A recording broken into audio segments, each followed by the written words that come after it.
What up, fellas? What's up, buddy? So another loss, just throw it on the pile at this point. Commanders fall to 4-11, and they have more quarterback injury issues. This is from your Twitter, @John_Keim. Marcus Mariota needed stitches in his right hand, also dealing with a quad injury. Considered day-to-day, they'll consider signing another quarterback if needed. What's the latest? Do we expect Mariota to go on Thursday? Will it be Josh Johnson? What's the latest in the quarterback carousel? Yeah, that's pretty much is the latest. So we'll be out there today. They have a practice. They'll practice today and tomorrow. So we'll get a much better sense later today if he even practices, and then certainly tomorrow. Yeah, I mean it's not an ideal situation, but this is not an ideal season. So nothing is good right now. Yeah, that's about it. Like it's. Do you have any idea, John? Another chapter in the season. Yeah. And any names that, like a name or two that would even be under consideration as far as a guy that they might sign if it looks like Marcus can't go? Sure. I mean, the one that makes sense because he was here last year is Jeff Driscoll. And they opted not to resign him in the offseason. Now, at the time, my understanding was that he wanted to go somewhere where maybe he had a chance to compete for the number 2 job. Well, that didn't occur. He's now on Arizona's practice squad. I believe he's still on it. So, like, that would be one that would clearly make some sense because he knows the offense. And if you're going to bring somebody in late, you want someone who at least knows the offense and maybe avoid the Garrett Gilbert situation from a few years ago, who actually did all right. But yeah, so that that's what you'd probably be looking at, something like that. Somebody who at least knows the offense, who could come in and, like, in a pinch, maybe be a backup. So Sam Hartman, isn't he still on the practice squad? He is still on the practice squad. Okay, so wouldn't they elevate him to be the backup? That's possible. Yeah. The question is, if he had to go in a game, how they would feel about that. That would be the biggest question. So that wasn't something that they were willing to entertain before this. Or not willing to entertain, but that they weren't going to entertain before this. So, did not have a great summer. Yeah. He's coming off shoulder surgery. I get it, but was not a great summer. So what they would do at this point, that would be an option, yes. But you'd still probably want to probably go out and sign someone else too if Mariota is not going to be able to play the following game either. It's just, and we talked about this a little bit earlier, JK, how ironic this season for Washington is as compared to Chicago's after what happened last year. For sure. I mean, it's almost identical to what happened last year on the flip. Yeah. It is. And I know, like, it's, we could go and point, I'll go with that game just ruined them. Like, well, it's way more than that. And for both teams. But it is, like, it's crazy watching Chicago. Like, yeah, I saw this movie last year. Mm-hmm. And it's incredible. And it's honestly, it's what makes the NFL fun, that you can have years like that and a team that's been down have a year like that. But yeah, no, it's that play yesterday. I was like, yeah, saw that play last year against that team. So correct. It's exactly what happened almost. It's amazing. And that's why, but it is hard. Like, it shows you too, like last year at this time, it's like, yeah, this team's going to build on that and see what Chicago does next year because it's hard to duplicate that. But if they do, more power to them. So many question marks with Washington as opposed to Chicago from last year. And Washington, the biggest one is the health of the quarterback. Right. Also the age of the roster and the positions that they need to target in the offseason or the draft, possible coaching changes. What's the one top of the mind, right, for you? What's the one thing that comes in terms of what direction they're going to have to go to in the offseason? Well, in terms of, all right, well, obviously the biggest question is, you said it, is Jaden's durability. Right. And like that, but that's not something that we will know until the off season, right? I mean, the biggest thing you have to fix right now is the defense and who's going to lead that group. That to me is, because then it starts, okay, once you know, okay, this is the coordinator, this is what you're going to do. So then this is what you start to shape in the off season with the roster. And finding, you need to find somebody who can make an impact in that front seven, an impactful player in that front seven. To me, getting more speed. Obviously, you want to get a little bit more youth. I don't think it's always I don't think that every ill is because this roster is old. I just think you need more. You need better players. You know, you look at the Eagles roster, and it's like they have impactful guys on both sides of the ball, and you need to find guys who can make an impact on that defense. So to me, that's like the number one thing. And one of those guys that made more of an impact in this most recent game, and I think we'll get bigger looks over these last two, is Jordan McGee. And you tweeted about it, that his speed is noticeable, kind of jumped off the screen. I would guess his role expands as this season mercifully comes to an end. Yeah, and, you know, he's been getting, like, he was a guy, it's funny because he had, I think it was the Atlanta game. I think he only had like 5 snaps in that game. And I remember even, because I went back, like, I want to see this guy because you know that what he possibly can add. You know, at that time, you just weren't sure. But you could see it in those 5 plays, like, oh, wow, you noticed that. And it's been like that every time. So I don't know that his snaps are going to increase dramatically Thursday or next week because they've kind of been steady over the time. And it's like it really depends on some, you know, what packages you use and all that. What they are doing certainly is grooming him to be a middle linebacker probably next year.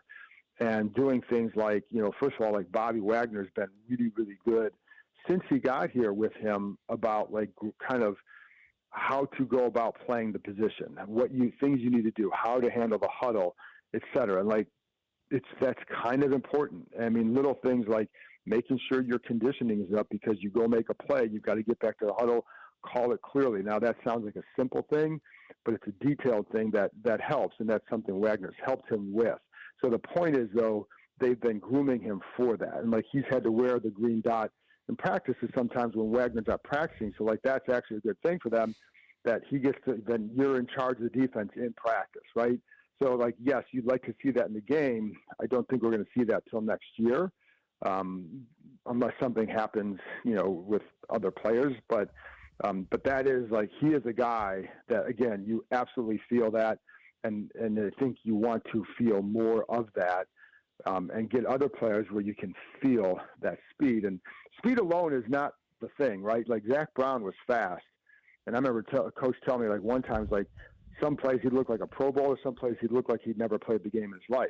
Mm-hmm. So you need more than that, and I think McGee has that. Right. So and he's a very good tackler.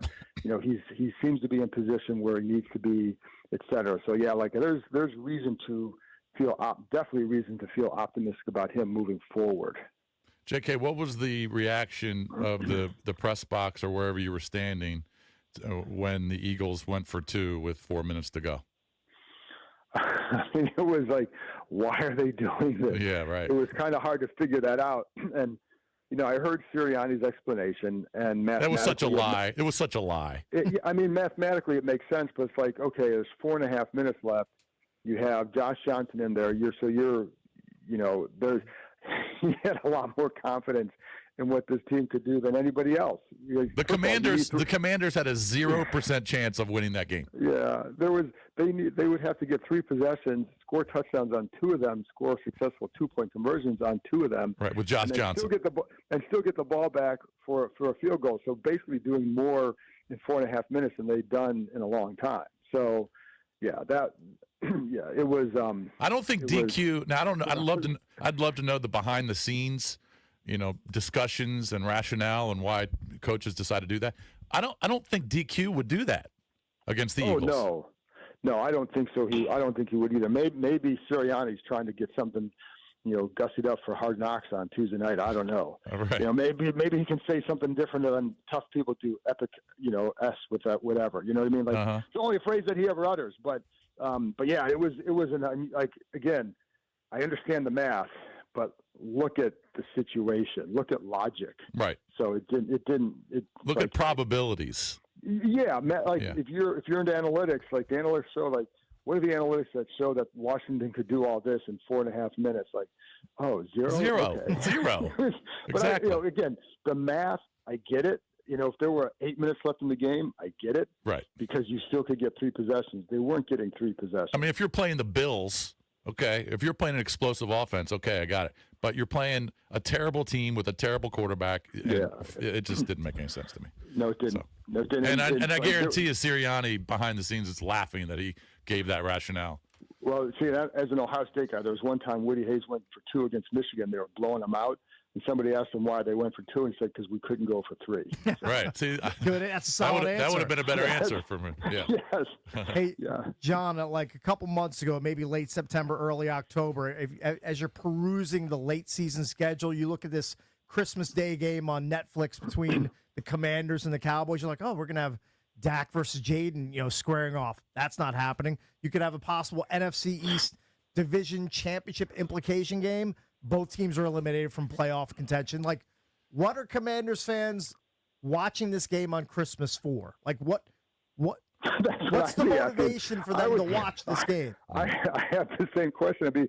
I don't ask it like that. I say, why are you watching this? That's how I would ask. Because because it's what is it? Because it's there. That's why. You know what I mean? Like, sure. I can't give you a good answer to that because I have the same question. Like, I'm going to ask, like, what am I doing here? Yeah. Well, right. You're getting paid to be there. I'm getting paid to be there, and like you're leaving your families. Like, you have security people getting there at 5 a.m. Like, what are we doing here? Right. But because that's the job, right? I get it. But for fans, like, I'm sure you turn it on, and then I think the good thing at this point in the season, like, you turn it on, things go south. Like, all right, I'm going to go enjoy my family now because you don't have to.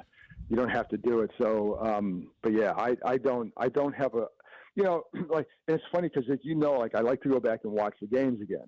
And now I'm like, well, what am I looking for? And so like now my thing is like, well, just watch the young guys, watch some of the guys, and some like a guy like Drake Jackson, first game back last week. So right. That's why I'm watching, is to see that, because and if it's Trey Burks. What does he do, right? Like, guys like that who could factor into a role next year, et cetera. Like, but I don't know that that's enough of a hook on Christmas Day for other people to, The only reason you'd watch is if you've watched The Christmas Story too many times and you're tired of it. Yeah, and listen, right. like, you're a diehard fan. Yeah. You don't like the Cowboys. You still want to see them win. Like that. Like, God bless those people. And because it's hard. It's really hard. Well, I would think that I don't know if most, but a lot of Commanders fans are hoping for losses because right now they're sitting in the 7th slot in the draft and they want to try and get to 6 or 5. Well, and it's funny because my thing all along, had been like, you want to finish strong and because you don't want to end the season on this right. horrible losing streak and all that because of what it means.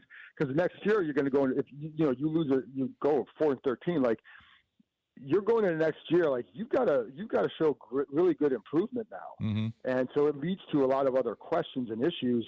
But when you're playing Josh, if you're down to your third string quarterback, I don't care who it is, you're down to your third string quarterback in this game, like, that stuff is like, players understand. Like, This isn't about, can this guy, you keep hearing, like, there's no sense that Dan Quinn has, quote, lost the locker room.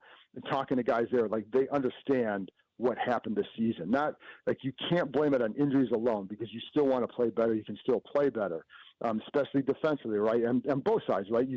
But I think they understand. So if you lose this game in this situation, be competitive. Like, the other night, they were competitive for most of the game, and then Mariota got hurt and things just changed. But like, that's where it's like, okay, you see some, no pun intended, but you see some fight, and then you can get the pick. But I would also say this, like, for people wanting the higher pick, there are a lot of teams that pick in that top 10 every year that are perennial participants who still suck. Yes, so, that is true. Yeah. So it doesn't guarantee you anything. You have to have a lot more go right than just like, hey, you got the 5th pick. That's not going to solve everything. Maybe you can trade back, get more picks. That doesn't solve everything either. You have to still put together a good free agency period, and whatever you're going to do with the coordinator, that's important. So, like, all those things matter quite a bit. A lot of holes. John, thanks as always for the time. Have a great Christmas, and we'll talk to you again next week, okay? Awesome. Thanks. Merry Christmas, guys. Yep, same. John Keim, ESPN Commanders reporter. Check out his work at ESPN.com. Coming up next, Mike Jones, national NFL writer for The Athletic, joins the Junks.